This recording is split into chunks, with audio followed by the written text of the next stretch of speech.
हरिओम सबको। आज का जो सेशन है वो राजमाता अहल्या योग केंद्र इंदौर से स्टार्ट करने जा रहे हैं।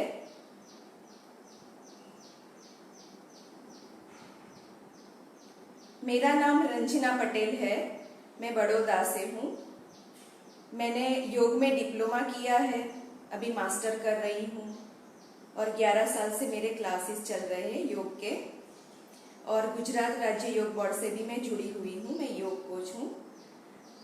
आज का हमारा टॉपिक है डाइजेस्टिव सिस्टम। तो उसकी शुरुआत पहले हम प्रार्थना से करते हैं।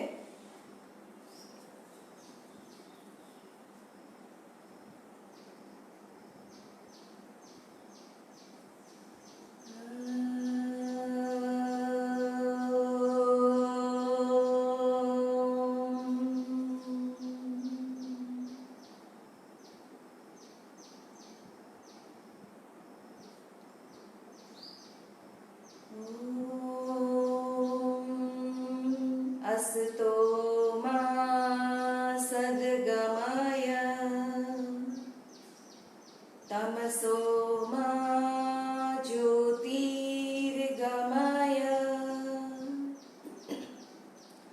मृत्योर्मा अमृतं गमय। ओम शांति शांति शांति।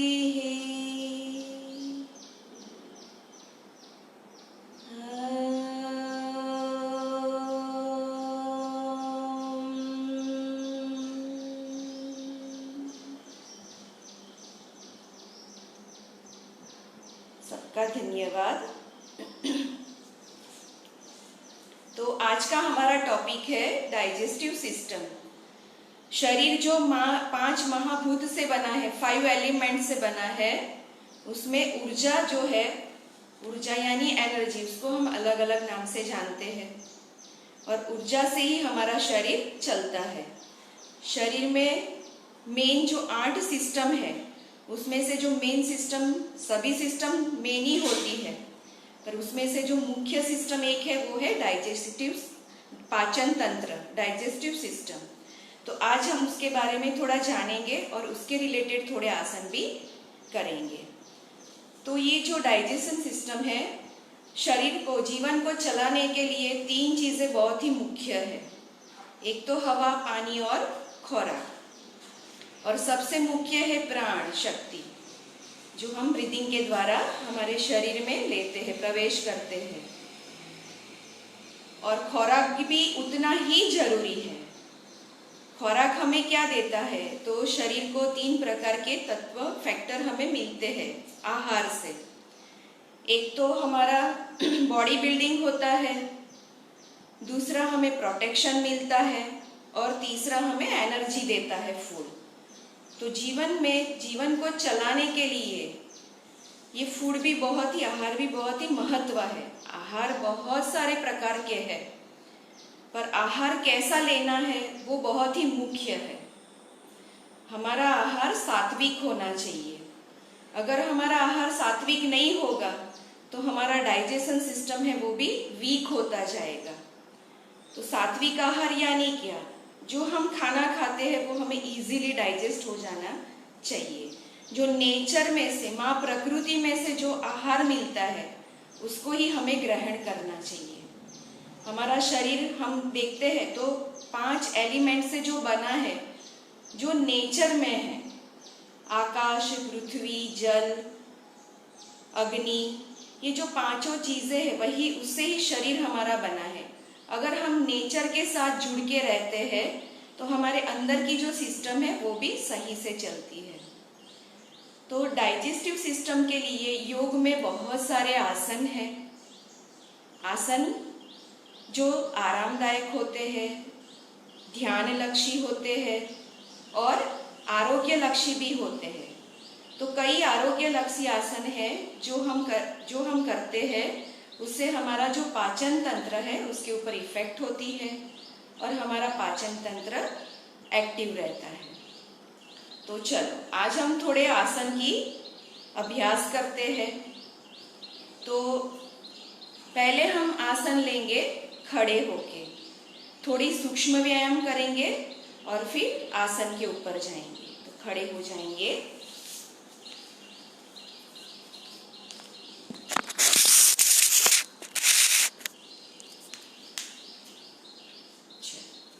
थोड़े खड़े खड़े थोड़े सूक्ष्म व्यायाम लेते हैं। पहले तो दोनों पैर की एड़ी को, दोनों पैर की हील को उठाते हुए हाथ और पैर की दोनों की मूवमेंट के साथ सांस भरते हुए दोनों हाथ ऊपर और साथ में दोनों पैर की एड़ी को भी उठाते जाओ।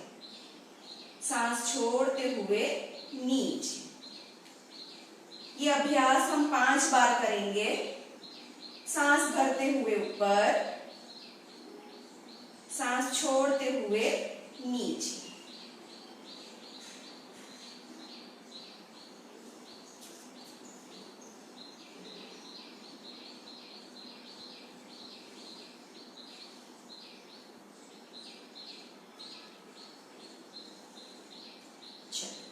दूसरा अभ्यास करते हैं।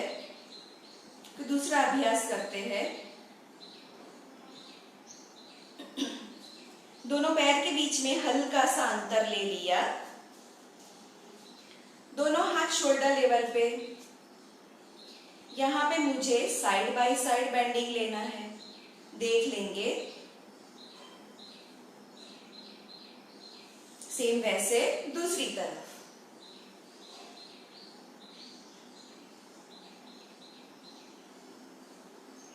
इसका अभ्यास भी हमने 5 बार किया। ये जो सूक्ष्म व्यायाम है वो हमें ज्यादा लेना है। जब हम योग करते हैं तो शुरुआत में सूक्ष्म क्रिया बहुत ही महत्वपूर्ण होती है। सूक्ष्म क्रिया से शरीर तैयार होता है आसनों के लिए। तो शुरुआत में सूक्ष्म क्रिया करना बहुत ही जरूरी होता है।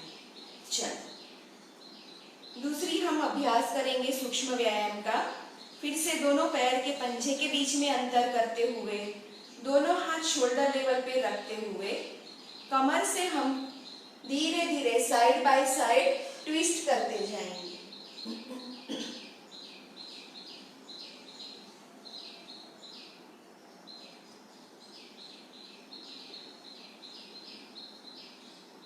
ये जो सूक्ष्म व्यायाम है वो हमारे डाइजेशन के ऊपर भी इसकी इफेक्ट होती है।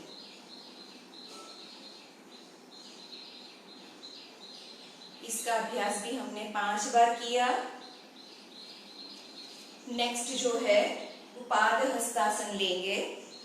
उसके लिए दोनों पैर के पंजे के बीच में कम अंतर करते हुए दोनों हाथ को उठाते हुए सांस भरते हुए दोनों हाथ ऊपर और सांस छोड़ते हुए कमर से झुकते जाएंगे।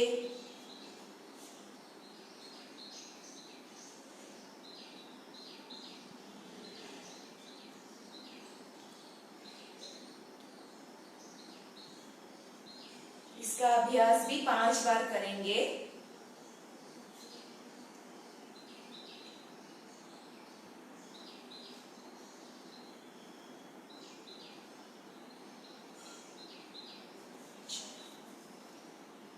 तो खड़े खड़े हम अभी आसन लेंगे। पहला जो आसन है वो है ताड़ासन। ताड़ासन यानी वृक्ष की तरह हमें शरीर को वो स्थिति में लाना है। तो ताड़ासन के लिए दोनों पैर के पंजे साथ में, सांस भरते हुए दोनों हाथ और पैर की एड़ी को उठाते हुए ताड़ासन की स्थिति में आएंगे। नजर सामने, यथाशक्ति होल्ड करेंगे यहाँ पे। सांस छोड़ते हुए वापस। ताड़ासन की स्थिति में हम 1 मिनट या 2 मिनट तक हम होल्ड कर सकते हैं। नेक्स्ट जो हमारा आसन है वो है तिर्यक ताड़ासन। तिर्यक ताड़ासन के लिए दोनों पैर के पंजे साथ में, अगर ऐसा लगता है कि बैलेंस नहीं रहता है तो दो पैर के पंजे के बीच में शोल्डर लेवल का अंतर भी रख सकते हैं। यहाँ पे दोनों हाथ को साइड में से लेते हुए सांस भरते हुए दोनों हाथ ऊपर, दोनों हाथ को इंटरलॉक कर देंगे। पूरा फिर से सांस भरी और सांस छोड़ते हुए जाएंगे राइट साइड। यहाँ पे हमें कमर से झुकना है।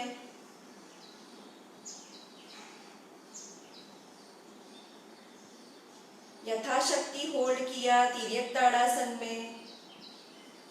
इसकी इफेक्ट हमारे बड़ी आंतों के ऊपर होती है। बड़ी आंत का काम क्या है? जो शरीर का मल होता है उसको फ्लश आउट करना, शरीर के अंदर की जो विशुद्धियां है उसको निकाल देना।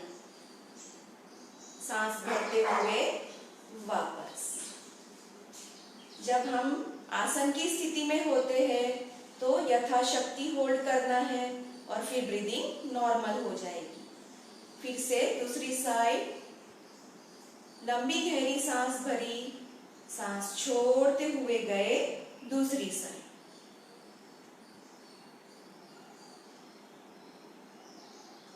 यथाशक्ति होल्ड किया, नजर सामने, चेहरे के ऊपर कोई भी तनाव खिंचाव नहीं होना चाहिए। Hold, breathing normal.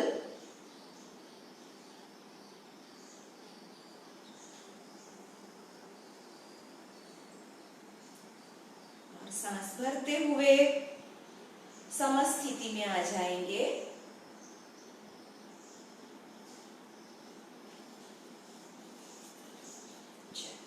अभी हम खड़े खड़े देख रहे आसन, तो हमने पहला लिया ताड़ासन और तिर्यक ताड़ासन।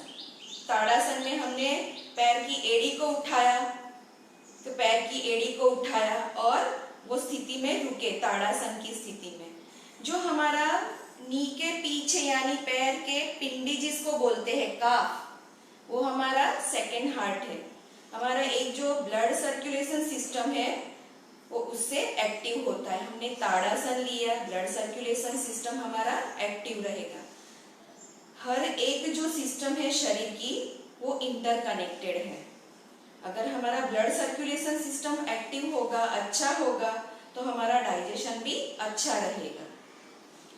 चलो अभी नेक्स्ट जो आसन है वो लेंगे पाद हस्तासन। पाद हस्तासन के लिए दोनों पैर के पंजे साथ में। अगर ऐसा लगता है तो बैलेंस अगर नहीं रहता है तो शोल्डर लेवल का अंतर दोनों पैर के पंजे के बीच में कर लेंगे। चलो सांस भरते हुए दोनों हाथ ऊपर, सांस छोड़ते हुए कमर से झुकते जाएंगे। यहाँ पे हमारे हाथ के साथ अपर बॉडी भी नीचे जाना चाहिए। होल्ड करेंगे यहाँ पे, यथाशक्ति होल्ड।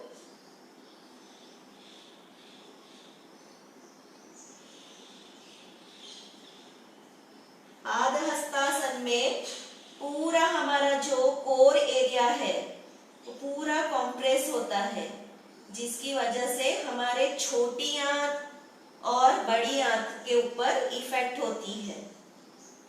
धीरे से वापस आ जाएंगे, जैसे गए थे वैसे वापस।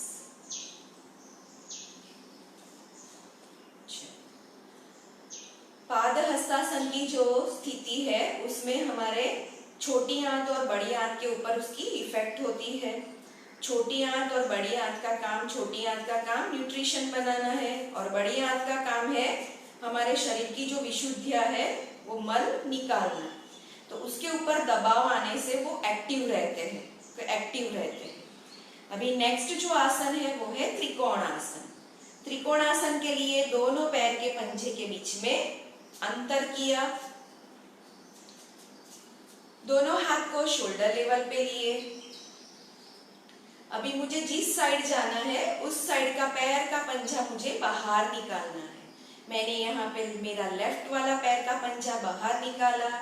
अभी धीरे धीरे कमर से झुकते हुए जाएंगे नीचे।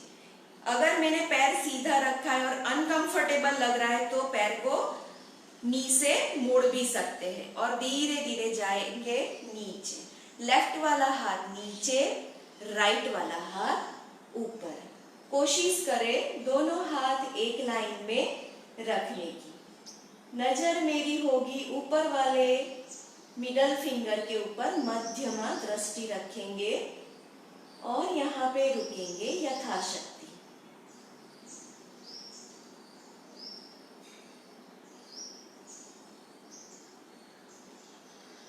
आ जाएंगे वापस। सेम वैसे मुझे दूसरी साइड करना है। पैर का पंजा बाहर निकाला, घुटने को मोड़ा, धीरे धीरे कमर से झुकते हुए एक हाथ नीचे और एक हाथ ऊपर। यथाशक्ति रुके यहाँ पे। यहाँ पे हमारे साइड वाला जो कॉलन है उसके ऊपर इफेक्ट होती है। बड़ी आंत नीचे से शुरू होने से ऊपर भी आती है, असेंडिंग कॉलन है, फिर ट्रांसवर्स कॉलन है और फिर से डिसेंडिंग है। तो दोनों साइड करने से हमारे असेंडिंग और डिसेंडिंग कॉलन के ऊपर उसकी इफेक्ट होती है। धीरे से वापस आ जाएंगे। समस्थिति।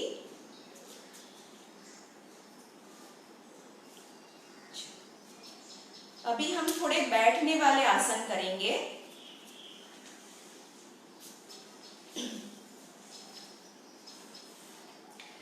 बैठने वाले आसन में पहला आसन हम लेंगे जानुशिरासन। जानुशिरासन के लिए दोनों पैर को फैला दिए, तो दोनों पैर को फैला दिए। मुझे एक पैर को नी से बेंड करते हुए एड़ी को लाना है पेरिनियम जॉइंट के पास। मेरुदंड को सीधा रखते हुए मुझे सांस भरते हुए दोनों हाथ ऊपर और सांस छोड़ते हुए जितना जा सके उतना जाना है। यथाशक्ति गए, धीरे धीरे सांस छोड़ते हुए। पॉइंटर फिंगर से मैंने अंगूठे को लॉक किया, एल्बो को टच किया और फोरहेड को नी से, घुटने से टच करने की कोशिश करेंगे और यहाँ पे भी यथाशक्ति रुकेंगे। Breathing normal.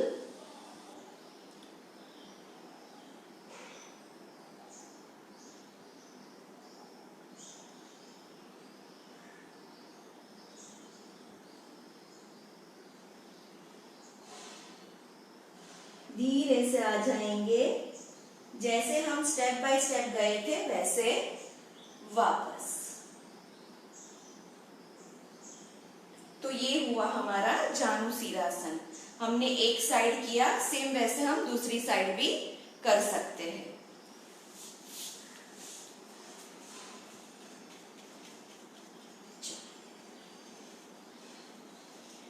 नेक्स्ट जो आसन है वो लेंगे पश्चिमोत्तानासन। पश्चिमोत्तानासन के लिए दोनों पैर के पंजे को फैला दिया है, मेरुदंड सीधा, सांस भरते हुए दोनों हाथ ऊपर लिए और सांस छोड़ते हुए गए नीचे। कमर से झुकते जाएंगे। दोनों पॉइंटर फिंगर से अंगूठे को लॉक करेंगे। पश्चिमोत्तानासन में हमें दोनों पैर को दोनों हाथ की पॉइंटर फिंगर से लॉक करना है। एल्बो को टच करेंगे फ्लोर के ऊपर और धीरे से फोरहेड को ले जाएंगे घुटने के पास। यथाशक्ति रुके यहाँ पे।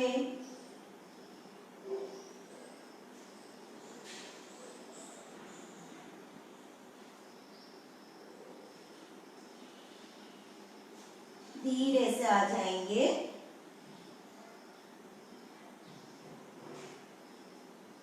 वापस।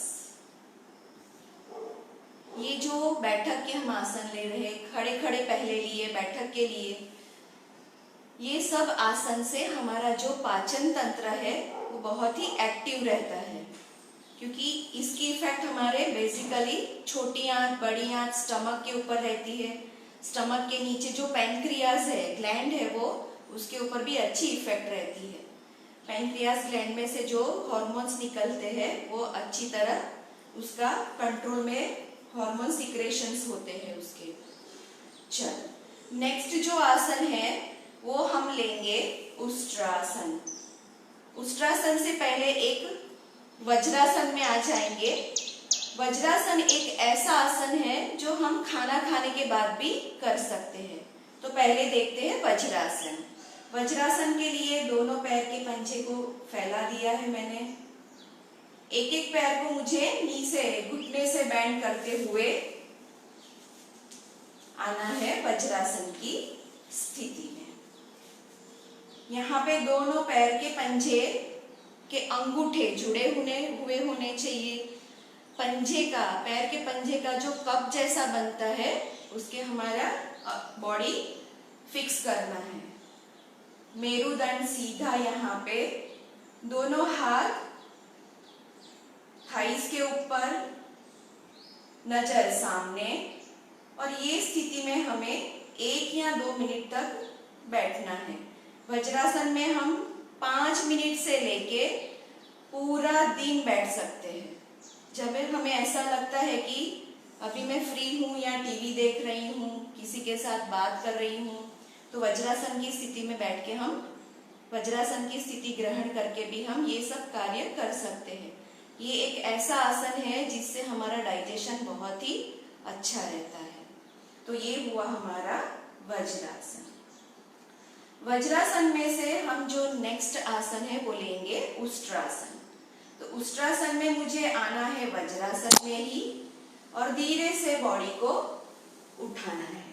दोनों पैर के घुटने के बीच में शोल्डर लेवल का अंतर करना है।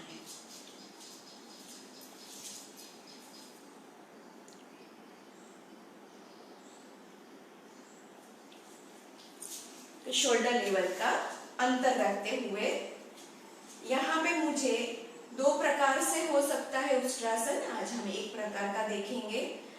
ऑल्टरनेट मुझे हाथ को लेते हुए पीछे एड़ी के ऊपर टच करना है।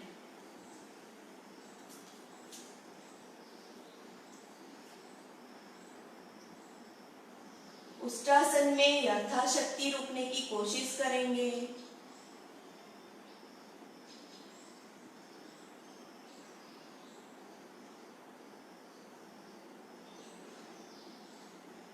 धीरे से आ जाएंगे वापस।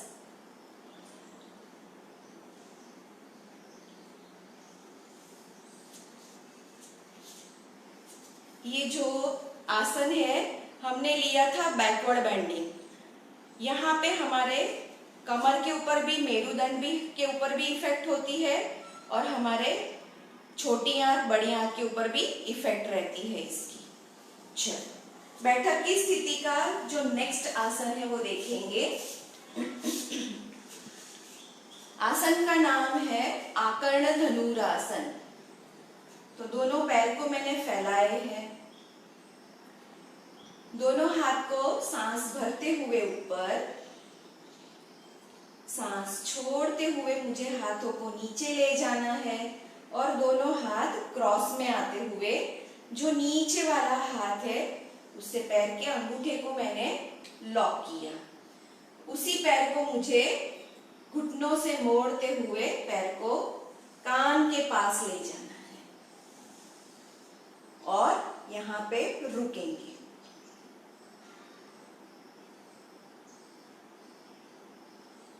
यथाशक्ति होल्ड किया है यहाँ पे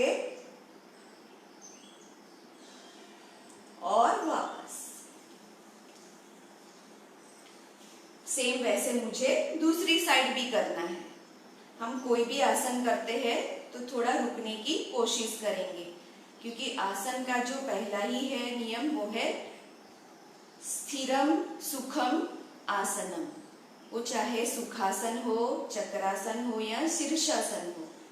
यहाँ पे समय की मर्यादा के अभाव से यहाँ पे हम थोड़ा होल्डिंग पीरियड हमारा कम रखते हैं, पर आप जब अभ्यास करते हो तो इसको हमें 1 मिनट या 2 मिनट तक रुकने की कोशिश करेंगे।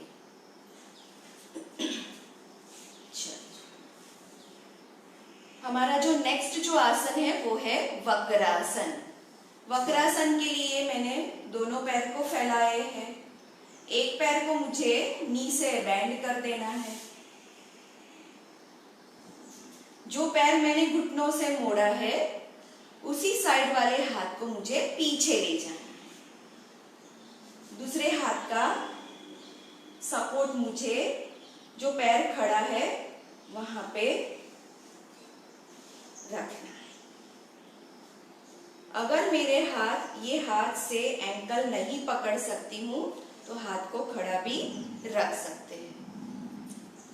यहाँ पे कोशिश करें कि दोनों शोल्डर, दोनों कंधे एक लाइन में आए, वैसी कोशिश।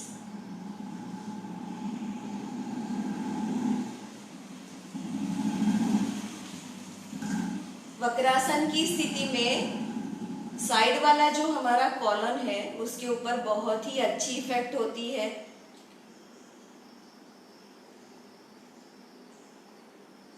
बड़ी आंत में जो पेरिस्टाइटिक मूवमेंट होती है वो अच्छी तरह वो एक्टिव रहती है और जो पुराना से पुराना भी जो मल होता है वो फ्लश आउट होता है।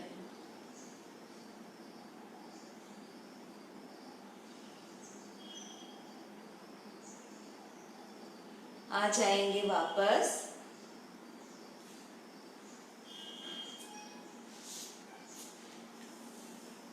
सेम मुझे दूसरी साइड भी कर लेना है।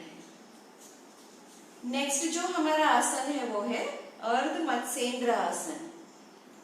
ये मत्स्येंद्र नाम के जो ऋषि मुनि थे उनके ऊपर से ये आसन का नाम दिया गया है। तो देखेंगे, अभी हमने जो वक्रासन लिया था उसमें हमने देखा कि साइड वाला जो पोर्शन है हमारा, बेसिकली जो डाइजेशन सिस्टम है वो है मुंह से शुरू होता है। पूरा जो एलिमेंट्री ट्रैक है वो मुंह से शुरू होता है, वो लास्ट एनस तक होता है। तो हमें लगता है कि आज जो मैंने खाना खाया है वो डाइजेस्ट हो गया है, पर कभी कभी वो डाइजेस्ट होता नहीं है और वो जो टॉक्सिक्स होता है, जो मल होता है, वो आंतों में पड़ा रहता है और बेसिकली बड़ी आंत में वो जमा पड़ा रहता है। वो चाहे 3 महीने के पहले का होगा, 6 महीने का होगा, साल का भी हो सकता है। तो ये सब आसन के द्वारा हम उसको निकाल सकते हैं। वो विषैले पदार्थ या तो विशुद्धियां है उसको निकाल सकते हैं। तो अर्ध मत्स्येंद्र आसन के लिए मैंने पहले वक्रासन की स्थिति ली, पैर को घुटनों से मोड़ के खड़ा किया। वक्रासन में जैसे गए थे वैसे उसी साइड वाले हाथ को पीछे किया। एक हाथ को मैंने, ये 2 प्रकार से हो सकता है। अभी वक्रासन में मैंने जो स्थिति ली थी वो स्थिति ले लेंगे और पैर का पंजा मुझे ले जाना है ऑपोजिट साइड और पैर को नी से बेंड करते हुए लाएंगे और यहाँ पे रुकने की कोशिश। आसन ग्रहण करने के बाद शरीर में स्थिरता होनी चाहिए। चेहरे के ऊपर कोई भी तनाव खिंचाव नहीं। मन से जो विचार आते हैं उसको आने दो, पर धीरे धीरे हमें अपने श्वास और प्रश्वास के ऊपर ध्यान केंद्रित करते जाना है।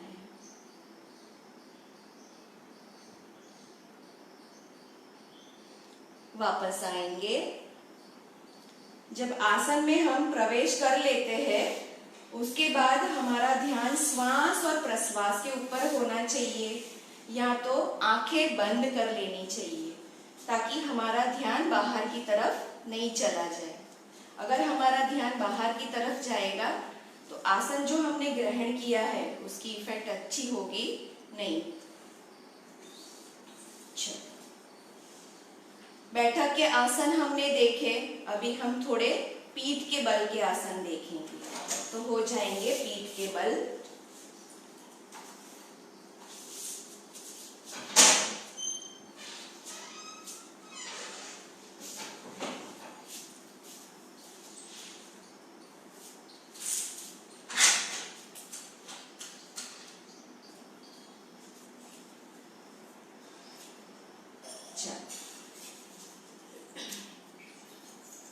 जब हम पीठ के बल के आसन करते हैं तो शरीर पूरा रिलैक्स होना चाहिए। कोई भी आसन करने से पहले शरीर को पूरा रिलैक्स करो और उसके बाद ही आसन में प्रवेश करना है। पीठ के बल के आसन के लिए पहला जो आसन है वो है उत्तान पादासन। उत्तान पादासन यानी मुझे पैर को उठाना है, उत्तान करना है। पाद यानी पैर। चलो यहाँ पे हम दोनों पैर से करेंगे, पूर्ण उत्तान पादासन लेंगे। शुरुआत में हम एक एक पैर से भी कर सकते हैं और जब अभ्यास हो जाता है उसके बाद दोनों पैर से कर सकते हैं। दोनों पैर के पंजे साथ में, हाथ की हथेली फ्लोर के ऊपर टच। लंबी गहरी सांस भरी और सांस छोड़ते हुए दोनों पैर को सिर्फ और सिर्फ 30 डिग्री उठाना है और यहाँ पे यथाशक्ति रुकना है। उत्तान पादासन देखने से तो बहुत ही इजी लगता है पर ये बहुत ही कठिन है। इसकी इफेक्ट हमारे नाभि के आजू बाजू कोर मसल्स के ऊपर रहती है, आंतों के ऊपर भी रहती है। जब उत्तान पादासन लेते हैं तो जबरदस्त वाइब्रेशन हमारे कोर के ऊपर रहता है। यथाशक्ति होल्ड किया हमने और फिर वापस। शुरुआत में नॉर्मल ब्रीदिंग में कर सकते हैं। जैसे जैसे हमें अभ्यास हो जाता है उसके बाद होल्ड के साथ भी कर सकते हैं।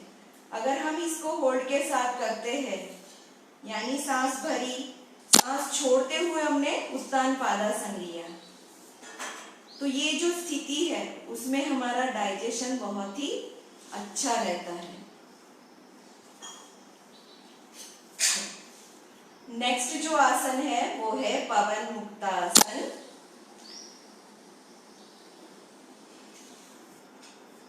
पवन मुक्तासन के लिए दोनों हाथ मुझे इंटरलॉक करने हैं और दोनों हाथ की स्थिति स्टमक के ऊपर। हम पहले लेंगे अर्ध पवन मुक्तासन, देख लेंगे। एक पैर को मुझे 90 डिग्री उठाना है। सांस भरते हुए उठाया, सांस छोड़ते हुए मैंने घुटनों से मोड़ते हुए पैर को लाए चेस्ट के पास और दोनों हाथ से मैंने पैर को लॉक किया। यहाँ पे मुझे सर को उठाना है पर ध्यान रखना है जिसको सर्वाइकल के प्रॉब्लम है वो सर को उठाएंगे नहीं, वो यही स्थिति में रुक सकते हैं। धीरे धीरे शोल्डर से उठते हुए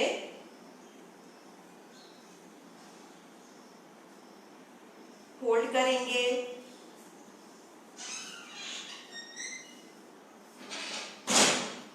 यथाशक्ति रुके और वापस।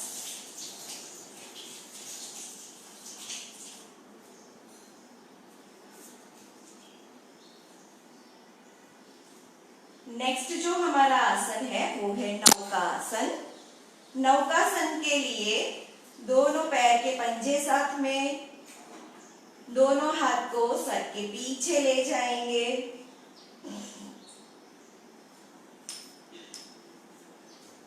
लंबी गहरी सांस भरी और सांस छोड़ते हुए मुझे अपर बॉडी और लोअर बॉडी को उठाना है। यथाशक्ति यहाँ पे रुके। यहाँ पे नौका जैसी शरीर की स्थिति ली है। यहाँ पे होल्ड, यथाशक्ति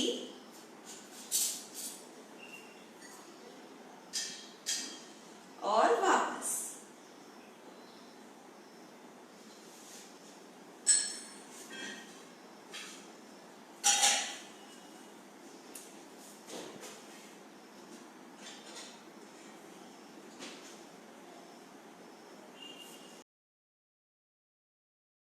अगर हम हम निरंतर इसका अभ्यास करते हैं तो हमारा पाचन तंत्र बहुत ही अच्छा रहता है।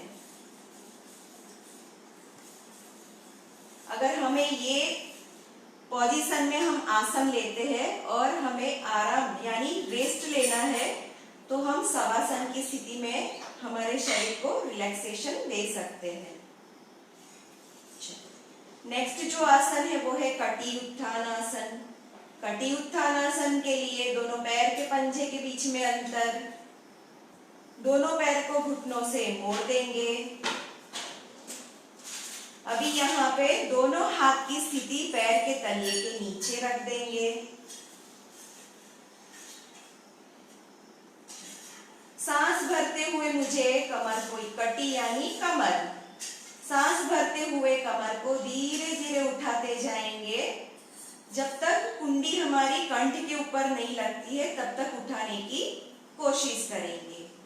शुरुआत में अगर नहीं लगती है तो कोई बात नहीं, जैसे जैसे हम प्रैक्टिस करेंगे वैसे हो जाएगा। चलो देख लेंगे। सांस भरते हुए धीरे धीरे कमर को उठाया,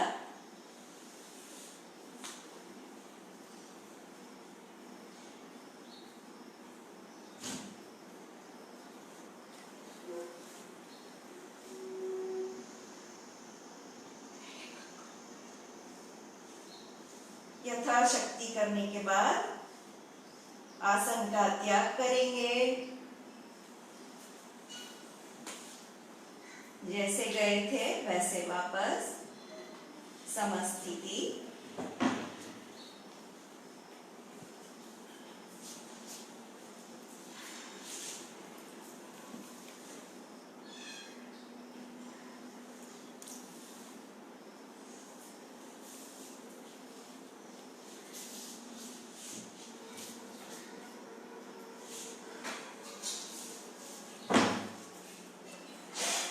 अभी हमने देखे पीठ के बल, अभी हम देखेंगे पेट के बल। सुपाइन पोजीशन में देखे हमें अभी हम देखेंगे प्रॉन पोजीशन में। तो शरीर को पेट के बल लाते हुए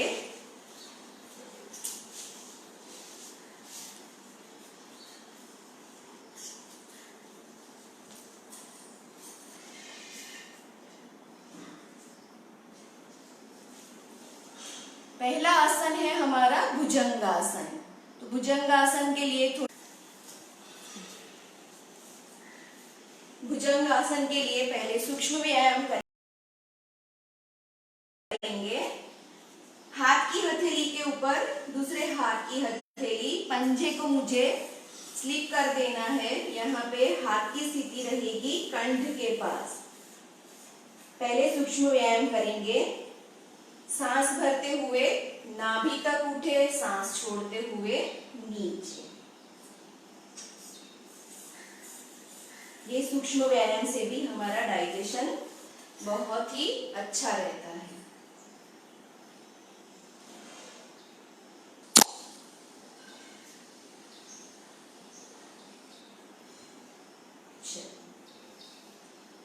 भुजंगासन के लिए दोनों हाथ की हथेली नाभि की लाइन पे रखेंगे।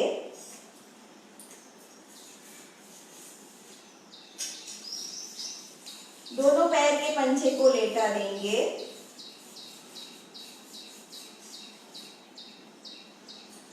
धीरे से सांस भरते हुए नाभि तक उठने की कोशिश करेंगे और यहाँ पे रुकेंगे।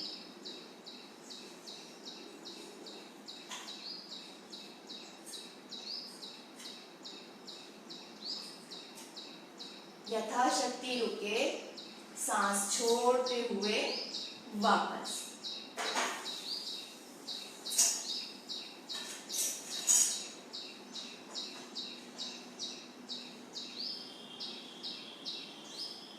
दूसरा जो आसन है वो है शलभासन। शलभासन के लिए दोनों हाथ थाइस के नीचे,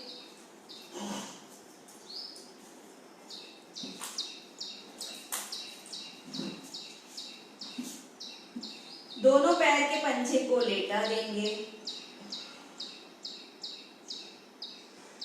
फोरहेड को, कपाल को जमीन से टच रखेंगे। लंबी गहरी सांस भरी, सांस छोड़ते हुए दोनों पैर को उठाते जाएंगे और रुकेंगे यहाँ पे।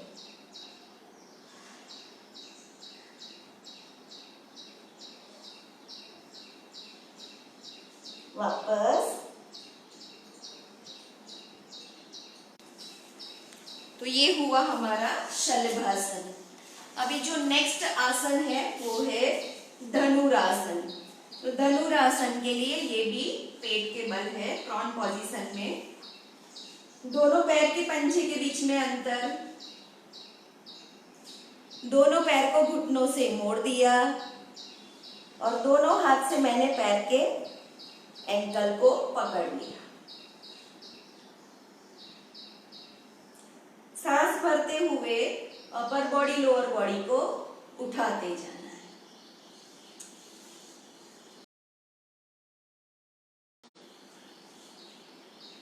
होल्ड करेंगे यहाँ पे यथाशक्ति।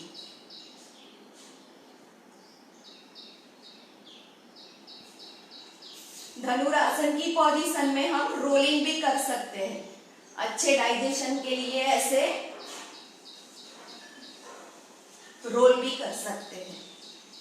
ठीक है, यथाशक्ति रुकने के बाद वापस। हर एक आसन के बाद शरीर को रिलैक्स करना बहुत ही जरूरी होता है। अगर हम पेट के बल आसन लेते हैं तो दो आसन बहुत ही महत्व है। एक तो मकरासन या तो बालकासन।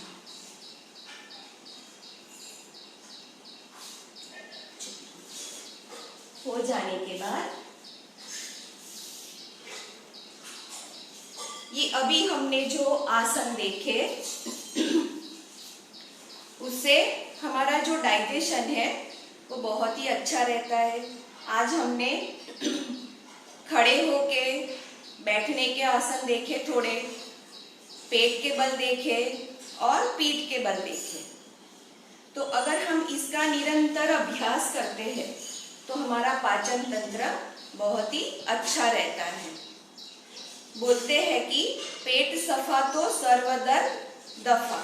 हमारा अगर पेट अच्छा होगा तो हमें कोई प्रॉब्लम होगा नहीं। और कई बुक्स में तो ऐसा भी है कि जितनी आंख हमारी स्ट्रांग होगी उतना हमारा शरीर स्ट्रांग रहेगा। तो ये आसनों के द्वारा हम हमारे शरीर में स्वस्थता ला सकते हैं। आज मैं ये सेशन में अगर जो आसन हमने देखे, पूरा सेशन जो हमने देखा, अगर हम इम्प्लीमेंटेशन करते हैं, जीवन में हम उसको उतारते हैं तो ही इफेक्ट होगी। देखने से, पढ़ने से नॉलेज सब कुछ होता है, पर हमें उसको रेगुलर बेसिस पे भी लाना पड़ता है। हमारी जो दिनचर्या है वो बहुत ही मुख्य होती है। दिनचर्या में अगर हम खाना खाते हैं, बोलते हैं कि एक ही बार खाना चाहिए, पर आजकल हमारा पूरा जो सिस्टम है वो चेंज हो गया है। सिस्टम चेंज हो गया यानी हमें बाहर की जो क्लॉक है उसके द्वारा हम खाते हैं। बायोलॉजिकल क्लॉक को हम नहीं देखते हैं, बाहर की क्लॉक को देखते ही हम खाना खाते हैं।